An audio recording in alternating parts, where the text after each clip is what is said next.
Get the latest Impact podcast right into your inbox each week. Subscribe by entering your email address at impactpodcast.com to make sure you never miss an interview. This edition of the Impact Podcast is brought to you by ERI.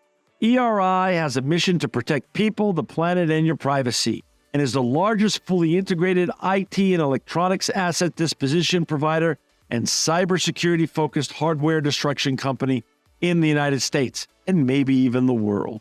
For more information on how ERI can help your business properly dispose of outdated electronic hardware devices, please visit eridirect.com. This episode of the Impact Podcast is brought to you by Closed Loop Partners.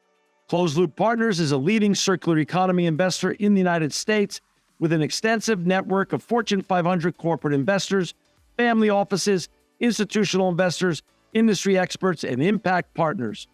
Closed Loop's platform spans the arc of capital from venture capital to private equity, bridging gaps and fostering synergies to scale the circular economy. To find Closed Loop Partners, please go to www.closedlooppartners.com.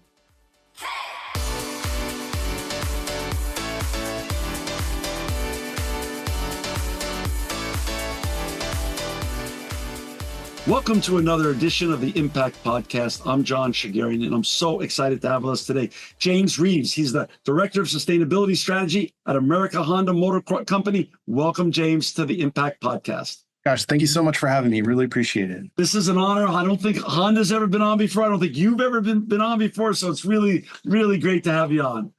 And James, before we get talking about all the great and important, impactful things you and your colleagues are doing in sustainability at Honda, can you talk a little bit about your background, where you grew up, how you get on this fascinating journey that you're on? Yeah, so I have actually moved around a lot in the country. I'm on my seventh state and eighth and ninth football team, depending on how you count. So I'm very confused. And grew up a Mets fan, so I'm constantly disappointed. So did I. Trying to become a Dodgers fan, which helps because they're doing well. But yeah, so I grew up in New Jersey, outside of New York, and went to undergrad in DC, and then found my way over to Chicago before I came to here, Southern California. And really appreciated just getting to live in different parts of the country, really kind of understanding the different cultures. A lot of people don't think of the very different cultures within the United States. And I think that's helped inform kind of even just how I approach business and kind of the social dynamics at work. So and then went to school in DC, where I got a job, an internship that turned into my first real-time job that started the whole path down sustainability. What were you studying in college, and what was the first job that you had right out of college? Yeah, I was studying international economics, international relations and economics, and double major. And the role I got was for a think tank in DC, a lot of this. And so research-based organization, nonpartisan. And my boss hired me to work on international trade policy, but then she got a grant to look at all the different ways that the U.S. government, the federal system, could promote socially responsible behavior from companies operating overseas. And for me, that was really fascinating because it was the combination of economics and combination of my personal beliefs, which I kind of boiled down to two. And so the first is I was meant to leave this earth better than I found it. That's beautiful. Yeah, it's like the campsite rule of life. I wasn't a Boy Scout, but I gladly stole that from them. And then the second is that I happen to just believe, and I've seen that the quickest, fastest, most sustainable way to create that change is through, call it capitalism, if you want to get philosophical on the economics world, right, or just through companies. And so that's been kind of my calling since day one. I love it. And then how many years ago did you join Honda and come out to beautiful California? Yeah, getting a job offer in December when you're living in Chicago for Southern California is a very easy decision to make. But that was a little bit over two and a half years ago. Got it. So you move out here, you get the role of Director of Sustainability of Strategy for Honda. Now, you and I know sustainability, still relatively new term in terms of, CEO's been around a long time, CFO's been a long time, but head of sustainability is about 2020, we're about 20, 25 years into this max, and it can be read very narrowly or widely. What does your role entail at Honda? Is it a wide reading? Is it your mandate a wide mandate? Is it more narrow? Can you describe a little bit your day-to-day, week-to-week, month-to-month role at Honda? Yeah, it's odd because it's both narrow and wide. So somehow that makes total sense. But we have two 2050 goals, one to have zero impact on the environment, and then the second is to have zero traffic fatalities involving a Honda vehicle. Wow. And so within the company, we are, and particularly in kind of my world, narrowly focused on executing the environmental strategy, which I'm sure we'll talk about. Yeah. And then I have a peer on the product safety side that is in the same department as me, and so we work very closely together. So that's kind of the narrow side of it. But I was brought in specifically to bring an outside viewpoint because a lot of people at Honda are here for decades, and so my boss brought me in to have that new view and to look at sustainability at its broadest. And for me, that's the combination of a Venn diagram of people, planet, and prosperity. Right. And so that is my wide remit, and what I'm involved in kind of making sure that the company is aware of that perspective, and we don't get too narrowly focused on just our set of environmental goals. There's other environmental issues we have to look at. There's social issues, et cetera. So yeah, that's how it's both narrow and broad. So on the sustainability side, somewhat more broad and open to everything that's going on in sustainability. As we know, it can be read, very broadly when it comes to zero carbon emissions and, being good on scope 1, 2, and 3. And then also as the other stuff, of course, is more inclusivity, more diversity, and more good things that just make a company better, more resilient, and just gives it better decision making when there's a diverse group of people making, trying to formulate a path forward.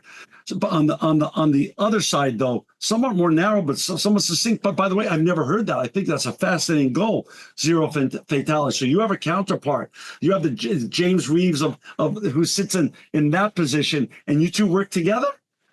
Sure do. Yeah. We work together, particularly we're working on an associate engagement program that I think would love to come back to and talk to after the pilot's done. Okay. But yeah, Brian Bausch is his name, and so it's really for both of us is we have this long-term vision for the company that is set from the parent company and from our global CEO. But yet 2050 feels so far away because it is far away. So how do we bring all that work forward? We can't expect our employees in 2059 to execute that strategy.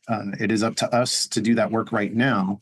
And so how do we facilitate that? And that's really kind of my job is to how to facilitate that, not only just within my group, like I can't execute everything, but how do I always say Joe in accounting to look at sustainability and make sure that Joe in accounting feels like he has a role.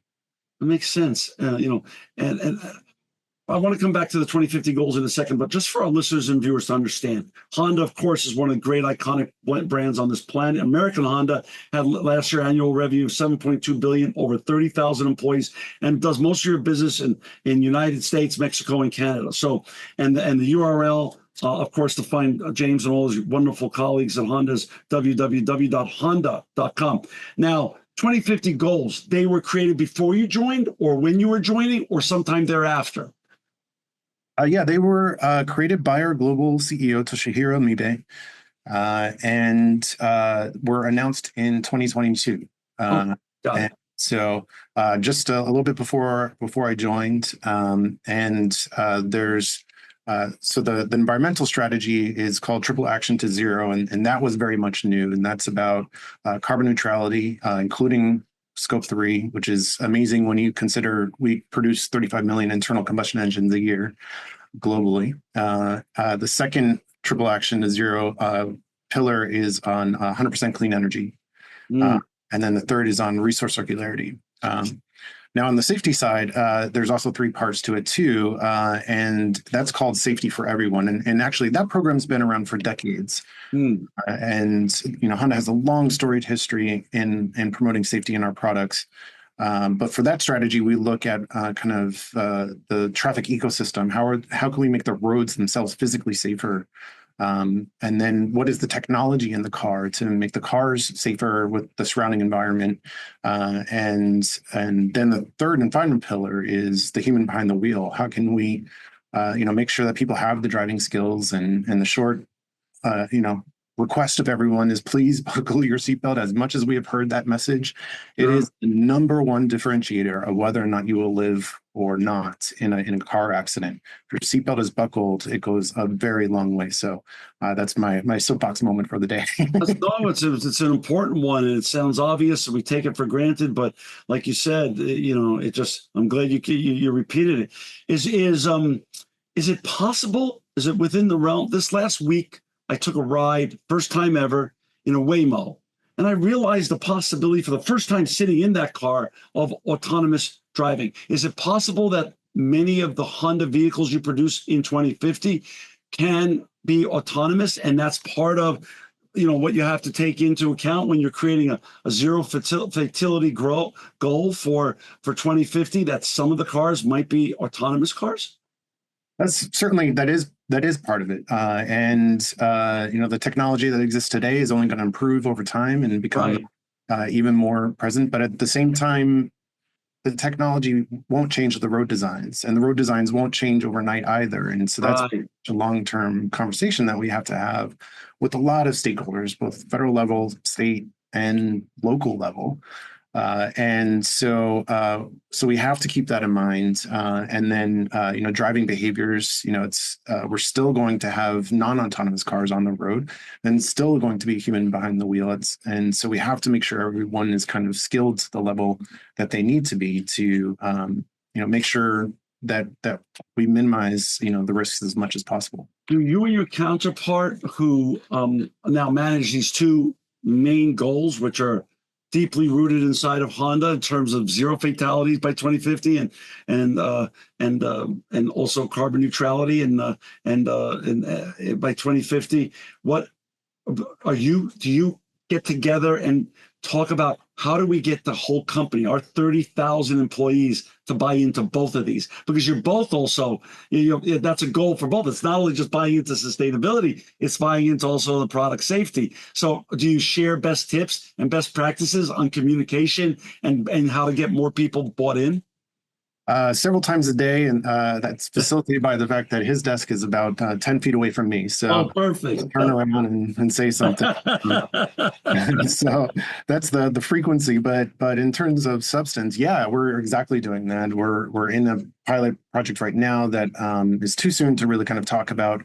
But like I mentioned, we can't wait for the associates in 2049 to execute this, and we have to figure out how to mobilize the 30,000 people we work with to think of new ideas and new revenue streams and new ways of looking at these problems. James, do you produce an annual sustainability report? We do. So the way it works is that's produced out of our parent company. So they do it on a global level, and they segment the data in some ways, including some metrics by North America. And then the way the whole data collection process work is out there in the activity is out in at our various plants and locations, and then all the data comes into my team.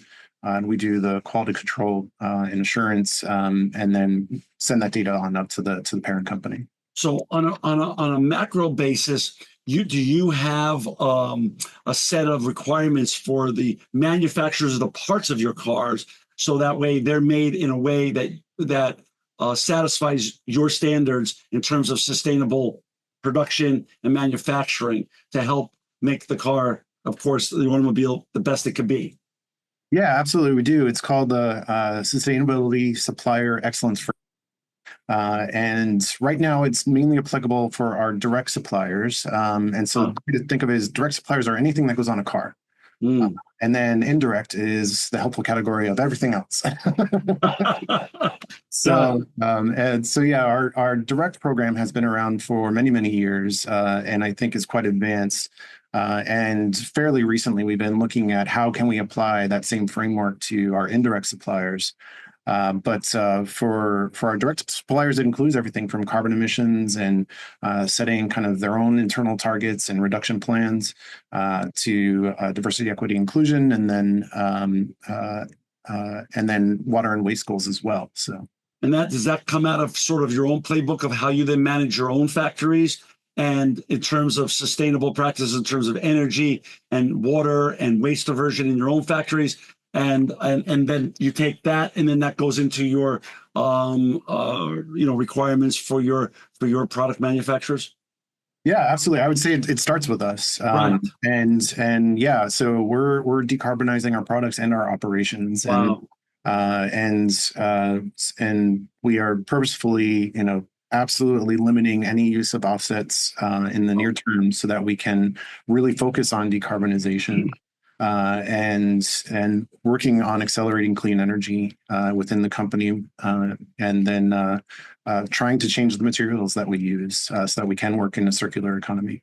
James, you've been in the sustainability field 25 years.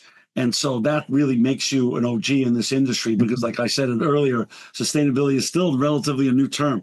Where do you see us if you mentioned the Mets and the Dodgers, and so being a longtime suffering Mets fan myself, not so suffering this year, but historically suffering. Where are we in the baseball game of sustainability? Are we still in the bottom of the first? Are we in the are we coming out of the fourth? Where are we in this arc of progress and sustainability now that it seems as though the trend is with us to stay of shifting from the linear to circular economy and other trends are to stay? There are other headwinds. Where are we now in what you think we're in your journey and what you've seen both backwards and forwards? A good question. And as a former consultant, I love sports analogies. So, Good. yeah, I would say, look, I would say we're in like top of the third inning, and guess what? The game finally got interesting. Got it. I would I say for like the it. first, 22-ish years of my career, uh, there just wasn't a lot of change in the field. Yes, more and more companies started to really kind of adopt sustainability and sustainable approaches to business, but it's really in the last 5 years that we've seen an incredible amount of movement. And I would say 5 years ago, I'll put it this way: 5 years ago, I had a new graduate from undergrad approach me and ask for career advice. Mm. And my advice was to approach this field with caution, because there was limited, more senior positions. There wasn't a lot of movement, both in regulations but now my advice is actually this is a really cool career to get into, and it's very dynamic. And there's a lot of different career paths that you could take, because before it was kind of like strategy and operations and communications. Those were the two main paths. But now there's a whole list of different ways that you can go in. And that's really exciting. And so that's why the game just started to get interesting. And I'm excited for, what's to come. James, how many counterparts you have around the world at Honda that are working on that are the leads, directors of sustainability in different continents or regions that you get to collaborate with and share best practices with? Yeah. So one of the things I like about Honda is that it is a very flat organization, and we're very integrated. Mm. So the real short answer to your question is I don't know, because we are that flat and that integrated. Wow. My title is Director of Sustainability Strategy, but internally that it means nothing. And if I have a colleague, I can't even look up what their title is in our internal systems, because Wow. purposefully don't want to be a hierarchical culture. And that's why I'm actually wearing, we call these Honda whites. It's a white lab coat. I like it. Throughout all of our manufacturing plants, everyone globally has these white lab coats. And that was set by Mr. Honda himself, who wanted to make sure all of us, including the executives, were at the same level, and we didn't create this kind of hierarchy. So it's Huh. an example of like how flat we are. But within North America, we have hundreds of people working on our environmental strategy, and so that includes everything from the environmental regulations of our plants, to sustainability strategy, like myself, to executing our triple action and zero strategy. And then globally, it just depends on each country and how big that market is. But there are a lot of people, and that's one of the things that is really cool about working for a global company. I know you live and work now in California. Do you travel a lot to look at different opportunities in sustainability in different areas of the world with regards to automobile manufacturing? Yeah, I would say I travel, but not a ton, which is great because I love to travel, but I also love being at home. Right. And then this past October, we had kind of like a sustainability summit, which was the first time we've done it since COVID, really. Ah, And so all the environmental folks from leaders from around the world came into Tokyo. And then we went to a plant in Suzuka, Japan, a couple hours south. And so got to go to Japan for the first I was time. just going to ask, have you been there before? Because I Um, wanted to hear your impressions. well, I'll put it this way, before going, anyone I talked to had been to Japan. None of them had a bad experience. Oh, Like, yeah, I agree. and I it, agree. and so my expectations were really high, and I get in there, and it was a long trip, so it was over a couple of weekends, and my expectations were high, but they blew through the roof. It's just Wow. such a cool country, cool culture. Tokyo itself is incredible, and so yeah, I was really impressed, and looking forward to this October to go back again. So the sustainability strategy meeting again will be there again. Yeah, yeah, absolutely. Yep. Oh, now you go back and you already have the first time underneath your belt. So now you can go back, and I'm sure you have a favorite restaurant you want to go back to and other places you want to go back to. So that's wonderful. That's just wonderful. And how many people attended that kind of conference? How many sustainability people from Honda internal came to that kind of conference to share? Yeah, it was a couple dozen, That's some from great. around the world, some from Japan itself with the parent company. So yeah, That's it's good. great. That's wonderful. What's when is your sustainability report typically put out at the parent company? Is that early in the year towards April, or is it later in the year typically? Yeah, it's right about early-ish mid-year, Okay. so coming out fairly soon. And we actually published two reports. One is an integrated report that follows what used to be the IR framework, which I think is a really important statement of how seriously Honda is taking sustainability reporting. And then the second is our ESG data book, Got it. is the typical report that you'll see for, particularly the investor audience, but both reports have information on our whole environmental strategy in it. James, not a day goes by where we don't read or don't hear more and more about AI and robotics. How much is AI and robotics going to play in the future of sustainability, and also in both your 2050 goals, zero fatalities, and also your sustainability goals for 2050? Well, I think every company needs to be looking at AI and how to apply Right. it. And certainly, we were doing something that our IT department has been pushing us to do, is to find applications for AI in our work, Mm. even if it doesn't seem obvious up front. Like, how can we use AI effectively? And certainly, it will play a role in what is in the vehicles, both in terms of safety, which really kind of, a lot of this autonomous driving really is a form of AI. And we were the first company before any of the other ones to actually put in a level Wow. 3 car on the road. It was in Japan. Yeah, I think it is going to play a role. I think there's a lot of different applications for data analysis, and as well as, of course, things like what is the technology in a vehicle. So yeah, every company needs to be looking at it, and certainly we are. What are you most excited about coming up in the, sustainability people? I have this wonderful opportunity sitting where I sit to interview what I think is one of the greatest fraternities on the planet, directors of sustainability, chief sustainability officers, chief impact officers.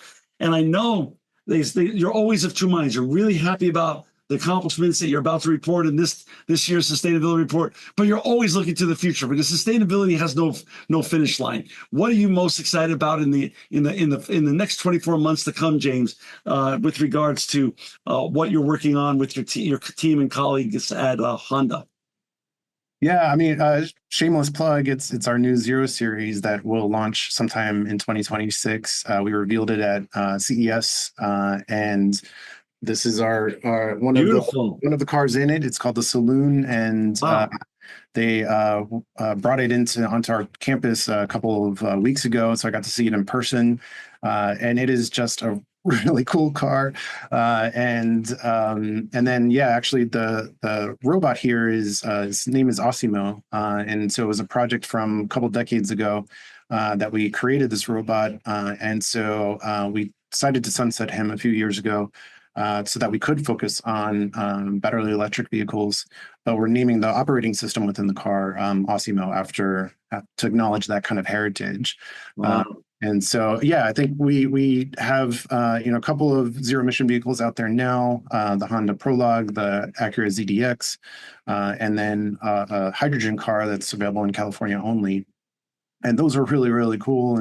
But the Zero series is when we just wiped the slate completely clean and said, if we had to design a car from scratch, start at zero, how would we approach it? And so I think you'll see these in our designs, our concept cars that are soon to be production models, that it's a really kind of a fresh approach to what should a Honda vehicle be in the next generation of vehicles. I love it. So that comes out next year, and it's an EV. Is that a full-on EV? EV, yep. And then there's a companion on the Acura side as well. And so, yeah, it's all developed in-house. I never saw that car. That is just gorgeous. That is a gorgeous car.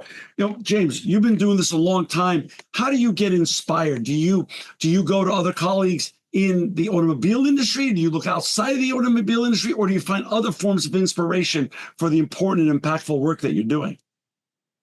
Yeah, I would say a little bit of both in industry and out of industry. I think, there's a lot of lessons that are applicable from other industries that you can bring into your own. And I think that's important. And so, Sustainable Brands is a conference held every fall. And so I like going to that conference and just, kind of breaking out of the silos that you have if you only work in your own industry. A lot of what I get inspiration from are the changes that we've seen in the industry that I talked about before over the last 5 years. And so I think back to how I've seen it evolve and I think that's what's really exciting is and what gets me motivated, that it feels like there's a lot of momentum within sustainability despite changes that are going on presently. I think companies that are really looking at it are trying to be a sustainable company and kind of have a multi-decade play. And so I think that's what's really cool, is to see how much we're adjusting to address the needs of the marketplace at the time, but also with that long-term vision in mind, that we can't steer too far away from that long-term vision. Go back to your last 2 years. What's the greatest lesson you learned? What was the hardest challenge you had to figure out in the first 2 years at Honda? Oh, it's the analogy of drinking from the fire hose. It's I'm not I have no engineering background, and so I work in that environment where I work with a lot of engineers who are incredibly smart and smarter than me, and so learning about how they approach problem solving, learning about the deep history of Honda, learning about all the many acronyms that exist in every company, but seem particularly stressed here. And so I think a lot of it was just learning the culture here. It's a very different company because people have been here for 30 years, for 40 years, and I knew one guy for 50.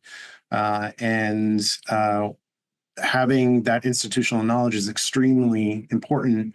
And then with that, there are certain ways of working that I had to adapt to, and I had to adapt to in a way that I also wasn't kind of sacrificing what made me me. And right. 2 years into it, I think I've struck to that balance of really being able to speak kind of Honda speak, but also bringing myself to work as well. That's awesome. That's just awesome. Well, James, I love the work you're doing, and we're so grateful for that work. But thank you for your time today to come on the Impact Podcast. I want to have you come back when you have some other announcements on some of the beta testing and some of the things you're going to do. And then we can show up. Then we can show off a live version. We can have the live version parked behind you of that new beautiful the Zero car behind you. I love that car. He's James Reeves. You can find him and all of his colleagues that are doing important work in sustainability at Honda at www.honda.com. James, thanks again for your time today. Most important, thanks to all the work you and your colleagues do at Honda to make the world a better place. Thank you. Thanks so much for having me. Really appreciate it. This edition of the Impact Podcast is brought to you by Engage. Engage is a digital booking platform revolutionizing the talent booking industry. With thousands of athletes, celebrities, entrepreneurs, and business leaders, Engage is the go-to spot for booking talent, for speeches, custom experiences, live streams, and much more. For more information on Engage or to book talent today, visit letsengage.com. This edition of the Impact Podcast is brought to you by ERI. ERI has a mission to protect people, the planet, and your privacy, and is the largest fully integrated IT and electronics asset disposition provider and cybersecurity-focused hardware destruction company in the United States, and maybe even the world. For more information on how ERI can help your business properly dispose of outdated electronic hardware devices, please visit eridirect.com.